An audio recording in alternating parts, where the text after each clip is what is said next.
어릴 때부터 이 교회에서 주일학교를 통해서 신앙생활을 시작하신 분들은 잘 모를 수 있는데, 어른이 되어서 신앙생활을 시작하신 분들, 그리고 오랫동안 쉬었다가 이제 신앙생활을 다시 재개하신 분들은 아마 기억나시고 아마 실감이 날 겁니다. 처음에는 누구든지 다 교회 생활에 어눌하고 낯설죠. 그럴 때 여러분들을 잘 보살펴주고 인도하고 안내했던 그런 분들이 기억나시죠? 우리를 전도해서 이 교회에 인도하신 분도 감사하지만, 내가 이 교회에 정착하여서 신앙생활 할 수 있도록 잘 보살펴주고 케어해 주신 분들이 감사한 것이죠. 자, 그런 분들의 배려와 친절을 통해서 나의 믿음이 자라나는 것입니다. 연약한 분들을 돕고 친절하게 섬길 수 있는 것은 참 귀한 사역입니다. 사도 바울은 로마서 14장에 음식 문제를 다루고 있습니다. 그 음식 문제는 이제 이방 문화 속에서 우상들에게 드려진, 또 이방신들에게 드려진 제사 음식을 말하는 것이죠. 그런 문제를 거론하면서 신앙 공동체 안에서 믿음이 강한 사람들이 믿음이 연약한 사람들을 잘 돌보아주고 케어해 달라고 그렇게 부탁을 하고 있습니다. 그러면 믿음이 강하고 믿음이 약한 기준이 뭐냐? 이렇게 물어보면 로마서 14장에 있는 내용을 따라서 보면 어떤 사람이 믿음이 강한 사람인가 하면 음식을 이것저것 가리지 않고 그냥 먹는 것입니다. 아무거나 취하는 것이에요. 다 모든 것이 하나님이 주신 음식인데 하고 먹는 사람이 강한 사람이라고 되어 있고, 그렇지 못한 사람을 약한 사람이라고 표현했는데, 결국 이 본문의 말씀을 보면 어떤 사람이 믿음이 강하고 어떤 사람이 믿음이 성숙한 사람인가? 자기 중심적이 아니고 자기 편할 대로 사는 사람이 아니고 다른 사람들을 배려해주고 다른 사람 생각을 하며 잘 도와주고 연약한 사람들을 세워주는 사람이 성숙한 사람이고 믿음이 강한 사람이라고 하는 것을 알 수가 있습니다. 그것은 또한 우리 주님께서 그분의 삶을 통해서 우리들에게 보여주신 귀한 모범이 되기도 하는 삶입니다. 그러나 이 세상에서는 그렇지 않죠. 세상에서는 자기중심적이고 이기적인 그런 삶을 사는 것이죠. 그러니까 어떤 사람들이 되어야 되는가 하면, 예수 믿는 사람들은 세상을 거슬려서 사는 사람이 예수 믿는 사람들의 삶의 방식이죠. 세상 사람들과는 반대되는 삶의 모습을 취하는 것입니다. 그리스도를 모르는 사람들, 보통의 대부분의 세상 사람들이 싫어하는 삶의 방식이죠. 그리고 불편해하는 것입니다. 믿지 않는 대부분의 사람들은 자기중심적이고 이기적인 삶을 지향하기 때문에 그런 것이죠. 탐욕과 정욕, 쾌락,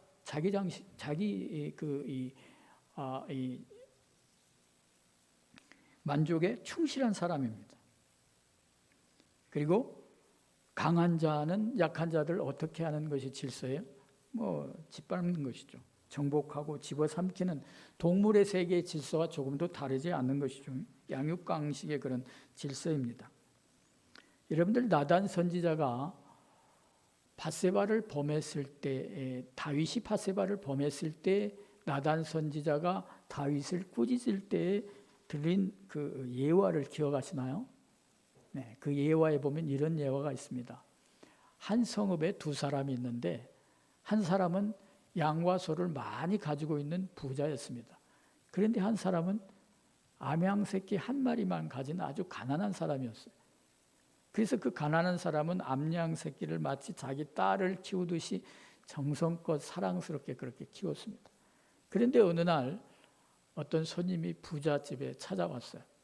그 부자는 당연히 자기가 키운 것을 가지고 잡아서 그것을 가지고 손님을 접대해야 마땅한데, 그 사람은 그렇게 하지 않고 한 마리밖에 갖지 않는 그 암양을 가난한 자에게서 빼앗아서 그것을 잡았다고 성경에 말하고 있습니다. 물론 이 예화는 다윗의 범죄, 밧세바를 취한 그 다윗의 범죄를 책망하기 위해서 사용한 예화지만, 그것이 바로 이 세상 사람들의 질서라고 할 수 있는 것이죠.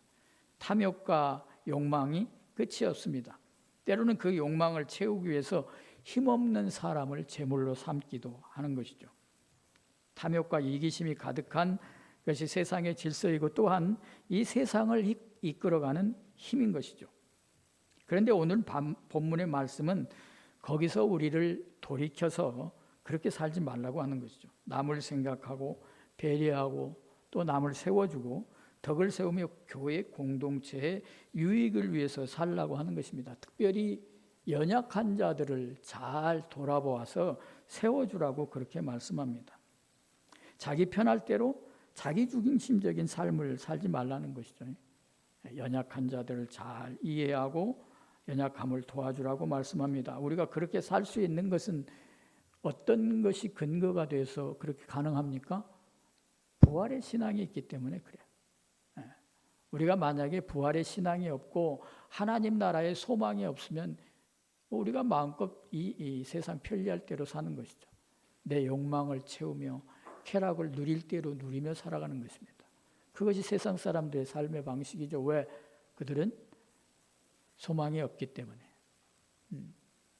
예수 그리스도의 부활을 믿지 않고 모르기 때문에 그렇게 살아가는 것이죠. 그래서 1절의 말씀입니다. 믿음이 강한 우리는 마땅히 믿음이 약한 자의 약점을 담당하고 자기를 기쁘게 하지 아니할 것이라 그렇게 말씀합니다. 믿음이 강한 자에게 마땅히 해야 할 책임이 무엇인가 하면, 감당해야 할 몫이 무엇인가 하면 믿음이 연약한 자들의 약점을 담당해 주라는 것입니다. 돌봐주라는 것이. 그리고 자기를 기쁘게, 자기가 편리하고 자기 유익을 위하여서 편할 대로, 편리할 대로 살지 말라고 말씀하는 것이죠. 갈라디아서 6장 1절에 보면 이렇게 말씀합니다. 형제들아, 사람이 만일 무슨 범죄한 일이 드러나거든 신령한 너희는 온유한 심령으로 그러한 자를 바로잡고 너희 자신을 살펴보아 너도 시험을 받을까 두려워하라 그렇게 말씀합니다. 범죄한 경우에라도, 믿음의 지체가 범죄한 경우에라도 그것을 판단하고 정죄하지 말라고 말씀합니다. 그러기가 쉽죠. 부드러운 마음을 가지고 바로잡고 무엇보다도 다른 사람들의 과실과 범죄를 통해서 자기 자신을 들여다보는 기회로 삼으라는 것이죠. 타산지석의 기회로 삼으라는 것입니다. 그런데 많은 사람들이 그렇지 못하죠. 저도 그렇지 못할 때가 많습니다. 다른 사람들의 과실과 허물을 보면 잠시도 입을 참지 못합니다. 자기 자신의 죄에 대해서는, 자기 자신의 그 허물에 대해서는 아주 관용하고 너그러운데 다른 사람들의 죄에 대해서는, 허물에 대해서는 너무 민감하고 날카롭습니다.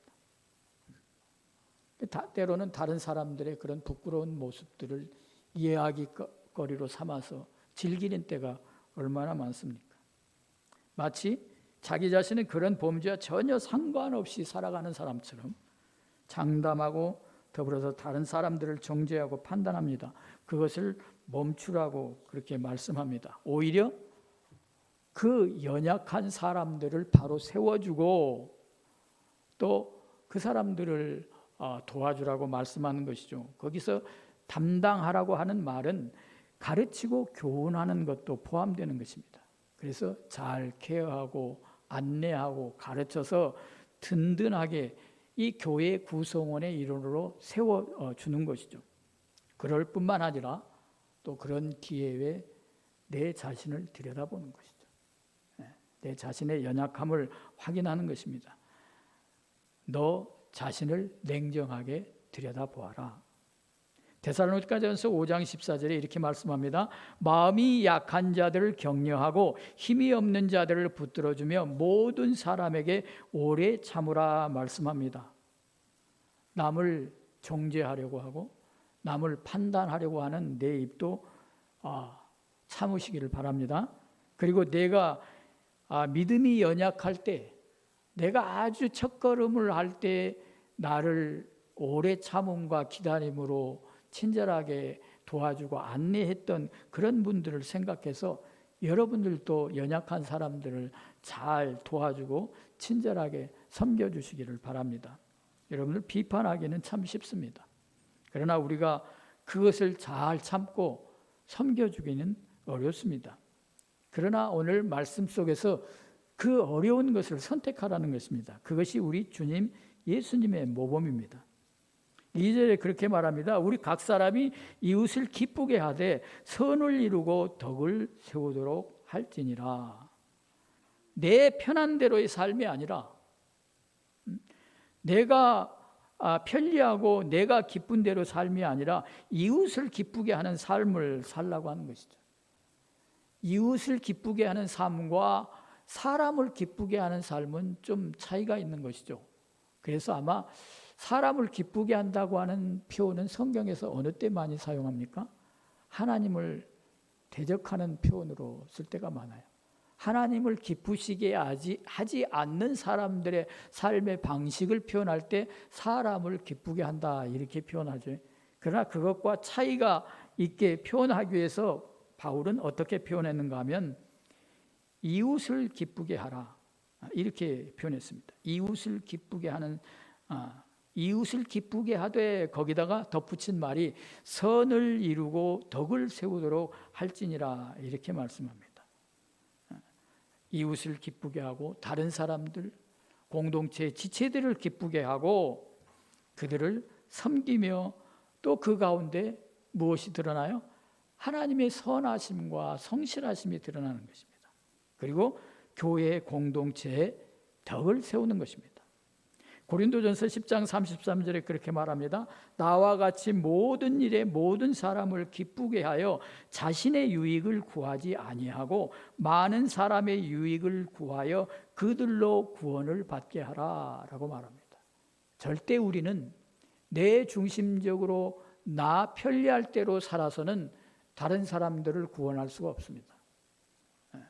그들에게 감동을 줄 수도 없어요. 어떤 사람들을 통해서 여러분들이 감동을 받습니까? 자기 희생적인 사람을 통해서 감동을 받죠. 헌신적인 사람, 다른 사람들을 중심으로 생각하며 살아가는 사람들을 통해서 감동을 받는 것입니다. 그런 사람들의 입술을 통해서 선포되는 하나님의 말씀, 복음이 능력이 있는 것이죠. 그래서 오늘 그렇게 말합니다. 이웃을 기쁘게 하고 그리고 선을 이루고 덕을 세우도록 할지니라 말씀합니다. 세상은 어떻습니까? 다른 사람들을 약점과 허물을 드러내고 그 약점과 허물을 오히려 밟고 일어설까 궁리하는 것이죠. 그리스도인은 어떻게 해야 됩니까? 어떻게 하면 다른 사람들의 약점과 허물을 덮어줄까? 어떻게 하면 그들을 살릴까? 고민하고 기도해야 되는 것입니다. 고린도전서 9장 22절에 사도 바울이 이렇게 또 말씀합니다. 약한 자들에게 내가 약한 자와 같이 되는 것은 약한 자들을 얻고자 하며 내가 여러 사람에게 여러 모습이 된 것은 아무쪼록 몇 사람을 구원하고자 함이니 라고 말씀했습니다. 바울은 그것이 본질적인 문제가 아닐 때에는 그것의 자유함을 누렸습니다. 그리고 그것을 가지고 다른 사람들을 정죄하거나 판단하는 이유로 삼지 않았어요. 그리고 그것을 넉넉하게 받아주었습니다. 그래서 여기에 뭐라고 말하는가 하면 약한 사람들을 만날 때는 약한 사람처럼 됐다는 것이죠. 그리고 여러 모양의 사람들, 어느 때도 있었습니까? 자기를 날마다 복음을 전할 때마다 방해하고 핍박했던 유대인들, 할례받은 유대인들도 있었습니다. 그러나 그들 편에 있을 때는, 그들과 함께 있을 때는 할례받은 자로서의 또 모습을 가지고 그들을 대했습니다. 또 그렇지 못한 이방인들, 할례받지 못한 이방인들에게는 어떤 모습으로 그들을 대했어요? 할례받지 못한 이방인들처럼 그들을 또 대했다고 하는 것이죠. 이것은 무엇이 목적이 되었기 때문에 그래요? 본질인 그리스도인의 본질적인 사명인 구원을 위해서 그렇다는 것이 구원을 위해서. 그러니까 이 본질을 위해서는 비본질적인 것은 자유함을 누려야 됩니다. 그것은 양보할 수도 있어야 되는 것이죠. 반대로 하는 경우가 얼마나 많습니까? 본질적인 것은 부여잡지 않고 비본질적인 것에 그냥 목을 메고 다투고 싸우는 경우가 얼마나 많이 봅니까? 오늘 우리는 이 말씀을 통해서 하나님이 기뻐하시는 그 본질적인 문제, 우리의 마음을 두고 우리의 시선을 두고 그곳에 집중하는 우리 모두가 되어야 될 것입니다. 바울도 역시 그런 것들에 대해서 자유함을 얻고 무엇에 가장 관심을 두는가 하면 사람을 구원하여 세우는 것에 관심을 두고 있다는 것입니다. 그러면서 고린도전서 10장 24절에 뭐라고까지 말하는가 하면 누구든지 자기 유익을 구하지 말고 남의 유익을 구하라 라고 말씀합니다. 쉬운 말은 아니죠. 얼굴이 굳어지시네. 쉬운 말은 아니에요. 자기 유익을 구하기가 쉽잖아요. 남의 유익을 구하라고 그렇게 부탁합니다. 지난 한 주간 여러분들은 얼마나 남을 생각했습니까? 또 나는 얼마나 다른 사람들을 세우고 다른 사람들의 유익을 위하고 또 그들을 어떻게 유익하게 할까 고민하며 기도했습니까? 얼마나 배려하고 섬겼습니까? 자, 이웃을 기쁘게 하는 그런 삶, 또 하나님의 선을 이루고 교회 공동체의 덕을 세우는 것은 결코 쉬운 일이 아닙니다. 수고로운 섬김이 필요합니다. 헌신이 필요합니다. 어느 때는 희생조차도 필요해요. 지금까지 여러분들의 기억 속에 남는 분들은 어떤 분입니까? 그분들 중에는 고인이 되신 분도 있고 아마 사정상 교회를 멀리 떠나 계신 분도 있지만 기억나는 분들이 어떤 분들이에요? 보고 싶은 분들이 어떤 분들입니까? 그분들은 대부분이 잘 참고 나를 기다려줬던 분들, 그리고 나를 잘 섬겨줬던 분들. 나의 삶도 그러한 삶이 되어야 되지 않겠습니까? 그 사람은 절대 마주치고 싶지 않아. 그 사람이 교회를 떠난 것은 은혜야. 뭐 이렇게 소리가 들려지면 얼마나 서글픈 일입니까? 덕을 세우는 일, 그것은 기다림과 헌신과 희생을 필요로 합니다. 그러면서 3절에 이렇게 말합니다. 그리스도께서도 자기를 기쁘게 하지 아니하셨나니 기록된 바 주를 비방하는 자들의 비방이 내게 미쳤나이다 함과 같으니라. 그 예를 예수님으로 들고 있습니다. 그러면서 예수님께서 모범을 보여주신 것을 따라서 그렇게 따라하라는 것이죠. 예수님은 하나님 아버지 하나님께 돌아가는 그런 모욕을 다 당신 자신이 대신해서 받았습니다. 감당했습니다. 여러분들 겟세마네 동산의 기도를 기억하시죠? 나의 원대로 마옵시고 아버지의 원대로 하옵소서. 빌립보서 2장 5절에 너희 안에 이 마음을 품으라 곧 그리스도 예수의 마음이니. 요한복음 5장 38절에도 내가 하늘에서 내려온 것은 내 뜻을 행하려 함이 아니요 나를 보내신 이의 뜻을 행하려 함이니라 라고 말씀했습니다. 여러분들도 연약한 자들을 생각해서 때로는 연약한 자들 그들에게 돌아갈 화살이나 또는 비난 이것들의 바람막이가 되어주시는 성도님들이 되시길 바랍니다. 때로는 교회 공동체 또 이렇게 비난의 화살이 되면 그것도 또 막아주고 또 짐을 지는 또 성숙한 성도님들이 되시길 바랍니다. 4절입니다. 무엇이든지 전에 기록된 바는 우리의 교훈을 위하여 기록된 것이니 우리로 하여금 인내로 또는 성경의 위로로 소망을 가지게 함이라 라고 말씀합니다. 디모데후서 3장 16절에도 모든 성경은 하나님의 감동으로 된 것으로 교훈과 책망과 바르게 함과 의로 교육하게 유익하니 말씀합니다. 우리가 가지고 있는 이 성경은 내가 그리스도인임을 나타내는 표적으로만 우리에게 주신 것이 아닙니다. 그 말씀은 나의 삶을 바꾸고 나를 세우는 교훈을 위해서 주셨다고 하는 것이죠. 그래서 이 말씀을 통해서 오늘은 인내를 배우며 이 세상의 부조리함을 이기게 하기 위해서 주셨다고 하는 것입니다. 궁극적으로는 이 말씀을 통해서 우리가 무엇을 받아요? 하나님의 크신 위로를 받고 하나님 나라의 소망을 두게 하시기 위해서 이 말씀을 주셨다고 하는 것입니다. 그래서 하나님의 말씀은 나의 능력이 되고 나를 살리는 말씀인 것입니다. 시편 기자는 이렇게 말씀합니다. 이 말씀은 나의 고난 중에 위로라. 주의 말씀이 나를 살리셨기 때문입니다. 라고 고백합니다. 주의 입이 내게는 천천 금은보다 좋으니이다 라고 고백했습니다. 오늘도 여러분들에게 주어지신 하나님의 말씀을 가까이 하고 사랑하며 그 말씀을 능력으로 삼으시기를 축원합니다.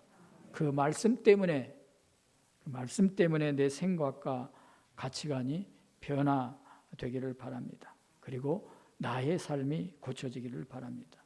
5절 6절입니다. 이제 인내와 위로의 하나님이 너희로 그리스도 예수를 본받아 서로 뜻이 같게 하여 주사 한 마음과 한 입으로 하나님 곧 우리 주 예수 그리스도의 아버지께 영광을 돌리게 하려 하노라 라고 말씀합니다. 이 말씀은 기도죠. 바울이 로마 성도들을 향한 기도인데 축복의 축도, 그러니까 우리는 축복이라고 그러죠. 축복의 어떤 형식을 띠고 있습니다. 그래서 하나님의 위로와 인내를 말씀합니다. 여러분들이 하나님을 생각할 때는 어떤 하나님이에요? 능력의 하나님? 복 주시는 하나님? 이기게 하시는 하나님? 출세하게 하시는 하나님? 그런 하나님입니까? 오늘 특별히 바울 사도는 로마 교회 성도들을 위하여 기도할 때 인내와 위로의 하나님이라고 했습니다. 그 말씀은 그 당시에 로마 교회 성도들이 직면한 여러 고난과 힘든 상황을 우리가 생각하게 하는 것이죠. 우리가 힘들고 어려울 때는 무엇을 받기를 원합니까? 위로받기를 원하죠. 그리고 또 힘들고 고통스러운 때는 무엇이 요구되는 때에? 인내와 오래 참음이 요구되는 때. 그래서 특별히 하나님의 성품 중에 인내와 위로를 말씀하고 있습니다. 인내와 위로의 하나님이 너희로 그리스도 예수를 본받아 뜻을 갖게 하여 주사. 그런데 이 로마 교회 성도들이 지금 전장에 있는 그 분위기를 보아서는 한 마음이 되기가 어려워요. 한 뜻이 되기가 어려워요. 그런데 그럼에도 불구하고 한 마음을 이루라고 하는 것입니다. 그 말은 다른 뜻으로 본질적이 아닌 문제에 대해서는 서로 용납하고 너그럽게 이해하라는 것입니다. 그렇게 생각할 수도 있고 저렇게 생각할 수도 있다는 것이에요. 그것을 우리가 성경에서 그렇게 취할 수 있는 각자의 판단대로 취할 수 있는 것을 아디아포라라고 그러죠. 아디아포라. 그것은 이렇게 상황에 따라 이렇게 할 수도 있고 저렇게 할 수도 있다는 것이 본질적이 아니라는 것이죠. 그런데 본질적인 문제에 있어서는 어떻게 하라는 것이? 양보하지 말고 그것을 꼭 지키라는 것이. 그래서 바울 사도는 아까도 말씀드렸듯이 그리스도인의 본질적인 사명인 구원을 위해서, 복음을 위해서는 어떻게 한다고요? 이런 사람에게는 이렇게도 취하고 저런 사람에게는 저렇게도 취해야 한다고 그렇게 말씀합니다. 그러면서 한 마음으로 한 입으로 하나님 곧 우리 주 예수 그리스도의 아버지께 영광을 돌리게 하려 하노라 말씀합니다. 우리가 한 마음 한 뜻을 가지고 하나님께 예배할 때 하나님이 받으시는 것이죠. 그것은 본질적인 문제. 우리가 한 마음 한 뜻을 가지고 하나님께 영광을 돌리기 위해서 예배하러 나가는 것은 이것은 본질적인 문제입니다. 양보할 수 없는 문제예요. 여러분들 이 말씀 드리면 불편할 수도 있겠는데 불편한 분도 계실 수 있어요. 여러분들 어떤 분을 대통령 선거할 때 찍었어요? 표정을 봐서는 잘 모르겠는데요. 여러분들이 그 표를 던진 분이 대통령이 되었습니까? 아니면 안타깝게 되었습니까? 그런데 그런 문제는 이렇게 생각할 수도 있고 저렇게 생각할 수도 있다는 거예요. 그런 문제를 가지고 치고받고 싸우지 말라는 거예요. 교회 안에서 그런 문제 가지고 서로 나뉘어지면 안 됩니다. 그런 것들을 용납하고 이해하고 예배드릴 때는 한 마음이 되는 거예요. 어느 때는 그렇게 갈라지는 데도 있어요. 청년들이 떠나고 젊은 사람들이 떠나고 아니면 나이 먹은 사람들이 떠나고, 그건 하나님이 기뻐하시는 문제가 아니죠. 우리는 하나님께 예배드릴 때는 하나님을 향한 집중하는 마음으로 한 마음 품고 예배하는 것입니다. 7절에 그렇게 말씀합니다. 그러므로 그리스도께서 우리를 받아 하나님께 영광을 돌리신과 같이 너희도 서로 받으라라고 말씀합니다. 여기서도 역시 모든 우리의 삶의 방식과 또 태도를 결정하는데 모범이 되는 분은 누구세요? 그리스도 예수님입니다. 그리스도 예수. 그리고 우리가 서로 용납할 수 있고 관용할 수 있는 그런 이유도 예수님께서 나 같은 못나고 찌질하고 허물 많은 자를 받으셨다는 거예요. 형편없는 나를 받으시고 용납하셨다는 것입니다. 그래서 우리가 서로 받아주라는 것이, 용납해 주라는 것입니다. 그렇게 용납하며 또 서로 받아서 한 마음과 한 뜻이 되어서 하나님께 나아가 예배할 때 그 예배, 그것이 하나님께 영광을 돌리게 되는 것이죠. 그리스도께서는 오늘 우리 기도할 때도 그렇게 말씀하셨죠. 마태복음 6장 12절에 우리가 우리에게 죄진 자를 사하여 준 것 같이 우리의 죄를 사하여 주옵시고, 용납하는 것이죠. 빌립보서 4장 5절에는 그렇게 말합니다. 너희 관용을 모든 사람에게 알게 하라. 주께서 가까우시니라 라고 말씀합니다. 이제 우리 마지막으로 고린도전서 10장 31절부터 33절을 여기는 이제 다 찾으십시오. 여러분들 성경 만질 기회가 잘 없잖아요. 교회 와서. 손 이게 잘 이렇게 훈련을 사시고, 고린도전서 10장 31절부터 33절을 읽고 함께 읽고 우리 기도하도록 하겠습니다. 다 찾으셨나요? 네, 우리 한 목소리로 읽겠습니다. 시작. 그런즉 너희가 먹든지 마시든지 무엇을 하든지 다 하나님의 영광을 위하여 하라.